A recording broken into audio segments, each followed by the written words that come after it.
promote any violent, harmful, or illegal activities. All content provided by this channel is meant for an educational purpose only.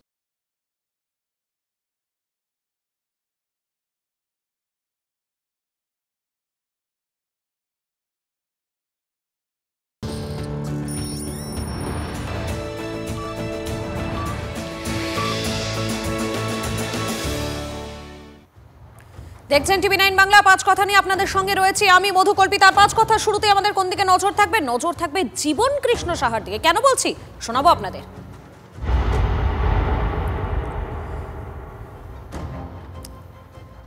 যেমনটা বলছিলাম, জীবন কৃষ্ণ সাহাকে নিয়ে ফিরবো। কেন? কারণ এই বিধায়ক গ্রেফতার হওয়ার পরই তৃণমূলকে নিশানা এবারে শুভেন্দু অধিকারীর।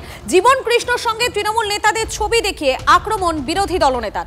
12ই আগস্ট জীবন কৃষ্ণর সঙ্গে বৈঠক তৃণমূল নেতৃত্বর। দাবি শুভেন্দুর, জীবন কৃষ্ণের তোলা টাকা কোথায় কার কাছে গেছে প্রশ্ন তুলে আক্রমণে বিরোধী দলনেতা। জীবন মাল তুলেছে, মালটা তো নিজে রেখেছে কিছুটা, মূল মালটা তো গেছে কোথায়? তো ছবি বলছে, समझदार का तो इशारा ही काफी है। ছবি কথা বলে, अरे पिक्चर देख लीजिए ना, समझदार का तो इशारा काफी है ना। पिक्चर तो बात कर रहा है इधर, ये मेरा बात नहीं কাকু। এই পিকচার ভাই 12ই আগস্টের কি বৈঠক ডিকুচি, সেখানে কি আলোচনা হয়েছে আপনি তো ভিডিওগ্রাফি নয়, আলোচনা জানবেন কি করে? বকেয়া ছিল কিনা জীবনের কাছে, হিসাবপত্র হচ্ছিল কিনা আপনি বলবেন কি? কত তুলেছো, কত জমা দিয়েছো, কত বাকি আছে সেই হিসাবও তো হতে পারে। সকালের ছবিটা দেখেননি? কাদামাখা, কি কষ্ট।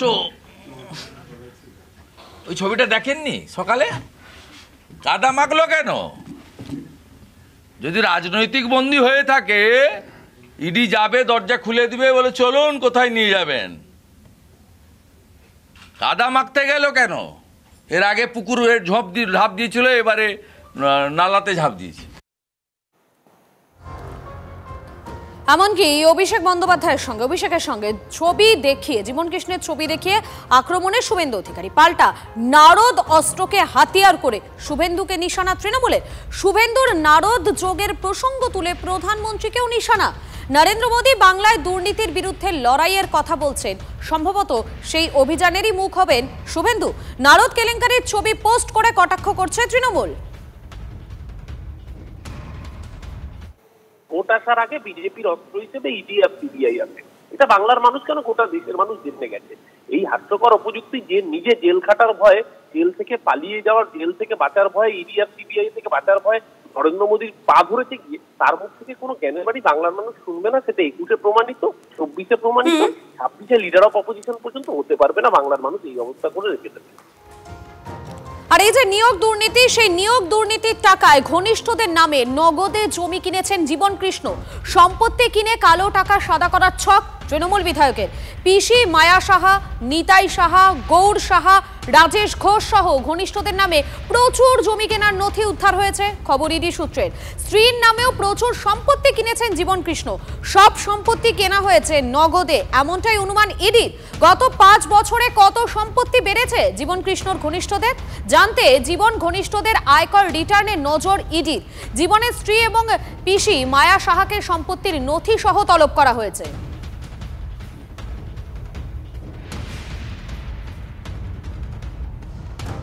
আচ্ছা, এই যে জীবন কৃষ্ণ, সেই জীবন কৃষ্ণ ঠিক কিভাবে তিনি জালে গেলেন? ইডির টোপ গিলেই জালে জীবন কৃষ্ণ। গ্রেফতার না করার প্রতিশ্রুতি দেওয়া হয় তৃণমূল বিধায়ককে, আর এইটাই তো ফাঁদ ফেলে ইডি, যে ফাঁদে পা দিয়ে ফেলেছিল এই জীবন কৃষ্ণ। এজেন্সির আশ্বাস পেয়ে কোথায় ফোন ফেলেছেন বলে দেন ধৃত তৃণমূল বিধায়ক। পুকুরের ধারে ফেলা ফোন নিজেই তদন্তকারীদের হাতে তুলে দেন জীবন কৃষ্ণ, খবর ইডি সূত্রে।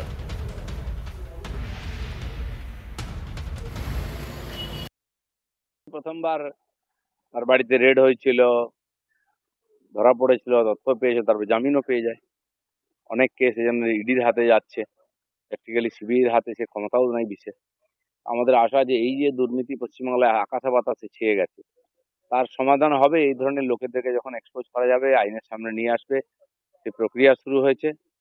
যেন হয়তো আগে যারা বেঁচে গেছে তারা হচ্ছে বেঁচে গেছি, বাঁচাটা সহজ হবে না, আরো কড়াকড়ি হবে। আরো তথ্য সামনে আসবে, আর তখন হয়তো পশ্চিমবাংলার রাজনীতি কলুষ মুক্ত হবে। তৃণমূল তাহলে এগিয়ে, বাংলা কিছুটা এগিয়েছে, পুকুর থেকে নর্দমে পড়েছে তৃণমূল। গতবারে যখন এসছিল সিবিআই তখন পুকুরে ফেলেছিলেন, এখন ইডি এসছে দেখে নর্দমে ফেলেছেন। তাহলে মমতা ব্যানার্জির নেতৃত্বে তৃণমূলের লোকজনের যেমন দুর্নীতি বেড়েছে, সেরকম তাদের স্থানও নির্দিষ্ট হচ্ছে, জলাশয় থেকে নর্দমায়। এই টাইমিংটা, প্রধানমন্ত্রী এসে ভোটের কথা বললেন আর তারপরেই হাল্লা চলেছে যুদ্ধে, এই সময়টাই বলে দিচ্ছে যে আপাতত বিজেপির ভরসা এই সেন্ট্রাল এজেন্সিগুলো। বিজেপি সংগঠন বলে কিছু নেই, সেই কারণে বিজেপির অন্য যে বকলমা সংগঠনগুলি আছে তাদের নামতে বাধ্য করা হচ্ছে। গুণধর ছেলে জীবন কৃষ্ণ, তার সম্পর্কে বিস্ফোরক এবার তার বাবা। জামিনে ফেরার পর বাড়িতেই ঢুকতে পারতেন না, দুর্নীতি করে প্রচুর সম্পত্তি করেছে ছেলে। শ্যালকের নামে বেনামে বহু সম্পত্তি কিনে রেখেছে এই জীবন কৃষ্ণ। এজেন্সির তল্লাশি করাই উচিত। জীবন কৃষ্ণর গ্রেফতারি নিয়ে বিস্ফোরক দাবি করছেন ধৃত বিধায়কের বাবা। যা উপদ্রব, আমি তো থাকতেই পারবো না, যদি কিছু না হয় ধৃত জীবন কৃষ্ণের বিরুদ্ধেই বিস্ফোরক বাবা। ক্রিমিনাল লোক নিয়ে মিটিং করে কোথায়? আমার ওই বাড়িতে।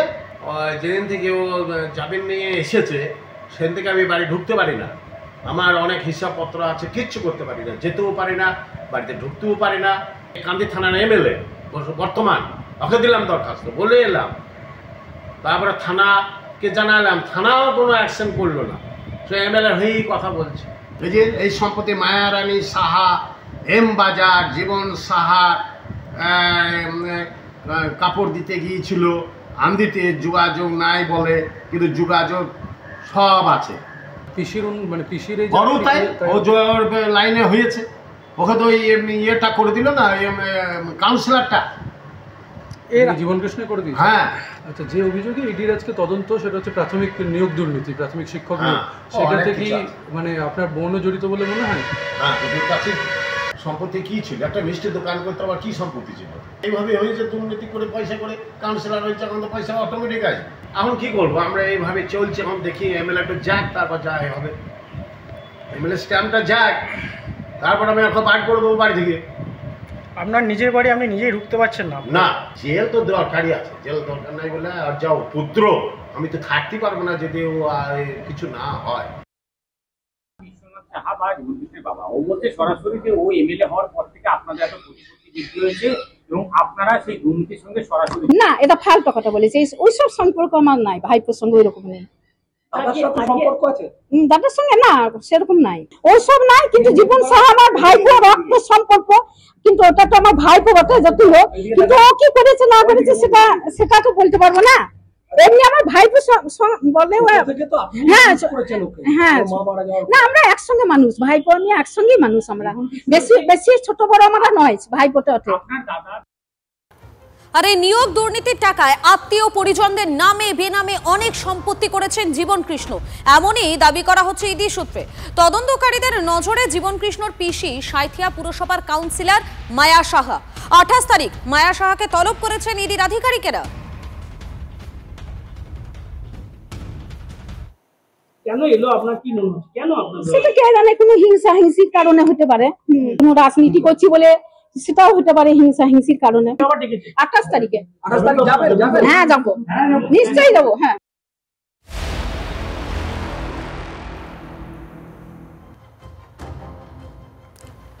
নজর রাখবো মুখ্যমন্ত্রী বর্ধমানের সভার দিকে। সেখানে বাংলা ভাগের যে ইতিহাস, সেই ইতিহাস বিতর্কে এবারে মুখ্যমন্ত্রী। 1947-এ দেশ ভাগের সময় বাংলাকে ভাগ করা হয়, বাংলাকে শায়েস্তা করতে না পেরে ভাগ করা হয়েছিল দাবি করছেন মুখ্যমন্ত্রী। ইতিহাসই বদলে দিচ্ছেন মুখ্যমন্ত্রী, কটাক্ষ শ্রমিক ভট্টাচার্যের। 1947 সালে স্বাধীনতা আন্দোলনের পর যখন দেশ ভাগ হয়েছিল, আপনারা কি করেছিলেন? ভারত ভাগ করতে গিয়ে বাংলাকে ভাগ করেছিলেন আর পাঞ্জাবকে ভাগ করেছিলেন। তার কারণ 700-র ওপর বাঙালি অ্যারেস্ট ছিল, যারা স্বাধীনতা আন্দোলন করেছিল, প্রায় 90%, আর 10% ছিল পাঞ্জাবিরা। ওরা জানতো বাংলাকে ওরা শায়েস্তা করতে পারবে না, বাংলার শক্তির কাছে পারবে না, তাই ওরা কি করেছিল, বাংলাটাকে ভাগ করে দিয়েছিল আর পাঞ্জাবটাকে ভাগ করে দিয়েছিল। পাঞ্জাবের একটা পাকিস্তান আছে, পাঞ্জাবের পাশে যে পাকিস্তান, পাকিস্তানেও একটা পাঞ্জাব আছে, জেনে রাখবেন। কই সে কথা তো বলো না। তাহলে আমাদের পাশে বাংলাদেশ তো আমরা তৈরি করিনি। ইতিহাসই নতুন করে বদলে দিচ্ছে। উনি যে রাজনৈতিক দলের গর্ভ থেকে জন্ম নিয়েছিলেন, সে সময় প্রত্যেকটা ওই হিন্দু কংগ্রেসি বাঙালিদের ভোট এই প্রাদেশিক আইনসভায় পশ্চিমবঙ্গ সৃষ্টির পক্ষে পড়েছিল। উনি তো কবিতা লিখতেন, ছবি আঁকতেন, সুর দিতেন। উনি ইতিহাস লিখছেন আবার কবে সেটা জানা ছিল না, আজ থেকে এটা সংযোজিত।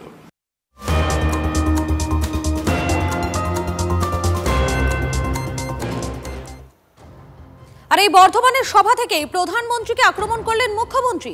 প্রধানমন্ত্রী চেয়ারকে সম্মান করি, কিন্তু কেন চোর বললেন, প্রশ্ন তুলেছেন মমতা বন্দ্যোপাধ্যায়। ভোট এলেই পরিযায়ী পাখির মতো বাংলায় আসছেন প্রধানমন্ত্রী, কটাক্ষ মুখ্যমন্ত্রীর। এই যে আপনি বারবার আসছেন ইলেকশনের আগে, ঠিক পরিযায়ী পাখির মতো। ইলেকশন আসলেই আপনারা রোজ আসেন। আমি চাই 365 দিনই আসুন। বিমান ফ্রি, হেলিকপ্টার ফ্রি, রাস্তা ফ্রি, খাবার ফ্রি, সবই তো পান ফ্রিতে। আমি কিন্তু সরকার থেকে 1 পয়সাও মাইনে নিই না, জেনে রাখো ভাই বোনেরা। এবং আমি 7 বার এমপি ছিলাম। মাসে কিছু না হলেও 2.5 থেকে 3 লাখ টাকা পেনশন পেতে পারতাম এই 14 বছর। 1 পয়সাও নিইনি। সেগুলো কিন্তু কেউ মনে রাখে না। আমি বই লিখি, সেই টাকা থেকে যা পাই। আমি গান লিখি, গানের থেকে যা পাই আমার চলে যায়। আমি একা মানুষ, আমার কিসের দরকার? কিসের দরকার? খাই তো একবেলা। আমি এটা এক্সপেক্ট করি না প্রাইম মিনিস্টারের কাছ থেকে। আমি তার চেয়ারকে সম্মান করি, কিন্তু আমি যেমন তার চেয়ারকে সম্মান করি, তারও উচিত আমাদের চেয়ারগুলোকে সম্মান করা। কেন বলবেন বাংলায় সব চোর, তাই আমি টাকা বন্ধ করেছি? উত্তরপ্রদেশ সবচেয়ে বড় চোর, মহারাষ্ট্রের আপনার ডাবল ইঞ্জিন সবচেয়ে বড় চোর, বিহারের ডাবল ইঞ্জিন সবচেয়ে বড় চোর। আগে চোরদের দিকে তাকিয়ে দেখুন। বাংলাকে অসম্মান করার জন্য কটা টিম পাঠিয়েছিলেন? 186টা টিম পাঠিয়েছিল। Can you imagine? সব পঞ্চায়েত তো আমাদের নয়, নানা দলের আছে। কিছু প্রবলেম হয়েছিল, আমাদের কাছে প্রশ্ন করা হয়েছিল। সব প্রশ্নের উত্তর দেওয়ার পরেও আপনারা নাম্বার কাটছেন আর বাংলাকে চোর বলছেন। চোরের গদ্দারদের নিয়ে আপনারা মিটিং করছেন আর আপনারা বাংলাকে চোর বলছেন। লজ্জা করে না? লজ্জা, ঘৃণা, ভয় 3 থাকতে নয়। একটা কান না কাটা থাকলে আর একটা কান কাটার ভয় থাকে। এদের দুটো কানই কাটা, তাই কান কাটার কোনো ভয় নেই। প্রধানমন্ত্রী, মাননীয় প্রধানমন্ত্রী তার সভা থেকে, শেষ যে সভা হলো সেই সভা থেকে যে চোর বলেছেন সেটা তৃণমূল কংগ্রেসকে বলেছেন, বাংলাকে বলেননি। মনে রাখবেন, বাংলার 2,28,00,000 মানুষ বিজেপিকে ভোট দিয়েছে, বিজেপির পক্ষে তারা। আর এখন ভোট হলে 2,60,70,80,00,000 মানুষ বিজেপির পক্ষে মানুষ ভোট দেবে এবং তৃণমূলের সরকার উৎখাত হবে। অতএব মুখ্যমন্ত্রী মমতা বন্দ্যোপাধ্যায় নিজের চোর তকমাটাকে গোটা বাংলার গায়ে লাগাবেন না। তৃণমূলের নেতা মন্ত্রীরা দৌড়চ্ছেন, কোন নর্দমায় ফেলে দিচ্ছেন, কখনো কখনো ট্যাঙ্কিতে ফেলে দিচ্ছেন, স্যানিটারি ট্যাঙ্কিতে, নিজে স্যানিটারি ট্যাঙ্কিতে ঝাঁপ দিয়ে লুকিয়ে যাচ্ছেন। তো তারা চোর ছাড়া কি বলা হবে তাদেরকে? চোরের মায়ের বড় গলা, মাননীয় মুখ্যমন্ত্রী চোরের মায়ের বড় গলা নিয়ে এখন চিৎকার করছেন। চোরেদের অন্য কোনো ডেজিগনেশন হয় না, চোরেরা চোরই হয়। তৃণমূল কংগ্রেস সার্টিফাইড চোর। গোটা পার্টিটা চুরির উপর এবং কাটমানির টাকার উপর টিকে আছে। আজ প্রশাসনিক সভা থেকে মুখ্যমন্ত্রী মমতা বন্দ্যোপাধ্যায় তিনি বক্তব্য রাখলেন এবং তিনি আক্রমণ করলেন প্রধানমন্ত্রীকে। এবারে আপনাদের শোনাই, গত 22শে আগস্ট এ রাজ্যে এসে প্রধানমন্ত্রী নরেন্দ্র মোদী তিনি ঠিক কি ভাষায় আক্রমণ করেছিলেন, শুনুন একবার। बंगाल में विकास कार्यों के सामने एक बहुत बड़ी चुनौती भी है। चुनौती ये कि बंगाल के लिए जो पैसा हम राज्य सरकार को सीधे भेजते हैं, उसका ज्यादातर हिस्सा यहां लूट लिया जाता है। जो पैसा भारत सरकार दिल्ली से भेजती है, वो पैसा आप लोगों पर खर्च नहीं होता, वो पैसा टीएमसी काडर पर खर्च होता है। इसलिए गरीब कल्याण की अनेक योजनाओं में बंगाल देश के दूसरे राज्यों से पिछड़ा हुआ है। আজকের এই সভা থেকে মুখ্যমন্ত্রী মমতা বন্দ্যোপাধ্যায় তিনি নিশানা করেছেন জাতীয় নির্বাচন কমিশনকেও। নির্বাচন কমিশনকে বিজেপির ললিপপ বলে কটাক্ষ করেছেন মুখ্যমন্ত্রী। ঠিক কি বলেছেন তিনি শোনাই আপনাদের। আমাকে ভয় দেখিয়ে কিছু করা যাবে না। নতুন করে ভোট আসলেই এনআরসি করতে হবে, ভোটার লিস্টে নাম কাটতে হবে। আর ইলেকশন কমিশন আপনাকে অনেক প্রণাম জানাই, অনেক সালাম জানাই।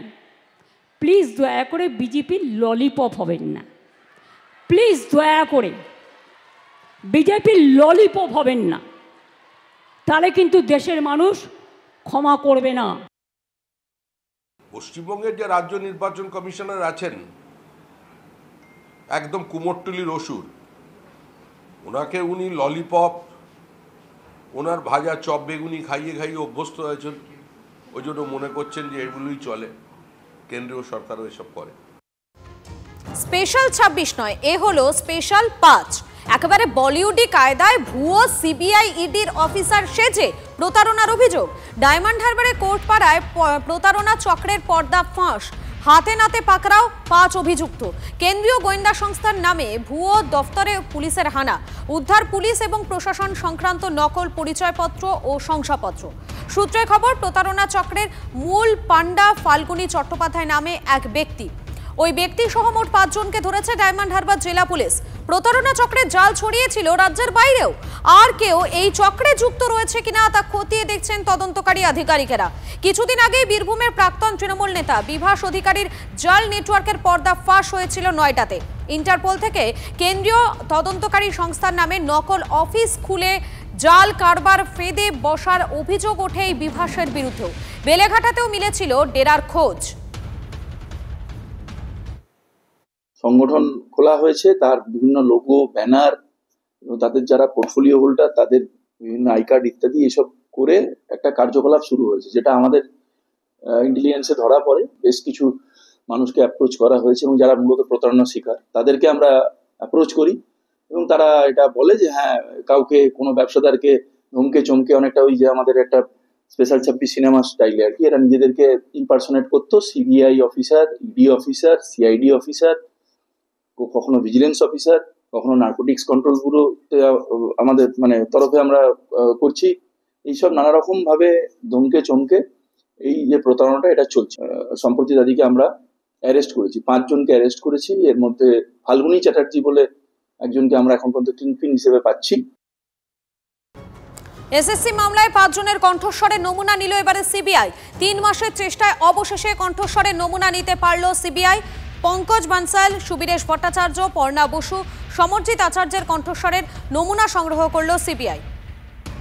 সুজয় রয়েছেন আমাদের সঙ্গে। সুজয়, বিস্তারিত জানাও। দেখো, যেটা সিবিআই সূত্রে খবর যে 2016 সালে একটি বৈঠক হয়েছিল, এই যে 5 জনের কথা বললে তাদের মধ্যে বৈঠক হয়েছিল এবং কিভাবে এই দুর্নীতিটাকে করা হবে সেই নিয়ে মূলত আলোচনা হয়েছিল। সেখানেই তারা 5 জনের মধ্যে কোনো একজন সেই রেকর্ড করেন, সেটা তদন্তকারীরা হাতে পাওয়ার পর সেই কণ্ঠস্বরের নমুনার সঙ্গে মিলিয়ে দেখা দরকার ছিল এবং সেজন্যই মাস 3 আগে সিবিআই এই 5 জনের কণ্ঠস্বরের নমুনা নেওয়ার জন্য আলিপুর আদালতে আবেদন করেছিল এবং আদালত সেই আবেদন অবশেষে 3 মাস পর মঞ্জুর করেছে। তার কারণ দীর্ঘদিন ধরে শুনানি চলেছে এই সংক্রান্ত বিষয়ে।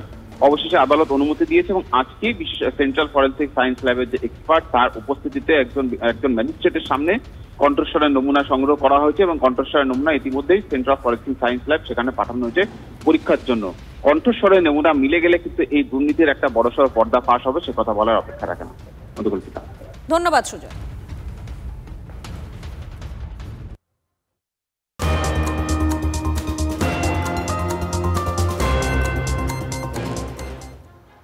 খেজুরিতে 2 বিজেপি কর্মীর রহস্য মৃত্যুতে সিআইডি তদন্ত, রাজ্য পুলিশের আস্থা কলকাতা হাইকোর্টে। গতকাল সিবিআই এর সমালোচনা করেন বিচারপতি ঘোষ। তদন্তের নামে গ্যালারি শো করছে সিবিআই, বলেন বিচারপতি। তদন্তকারী দলের নেতৃত্বে থাকবেন ডিআইজি সিআইডি। 25শে সেপ্টেম্বর তদন্তের রিপোর্ট জমা দিতে হবে হাইকোর্টে। ময়না তদন্তের রিপোর্ট সিআইডির হাতে তুলে দেওয়ার নির্দেশ।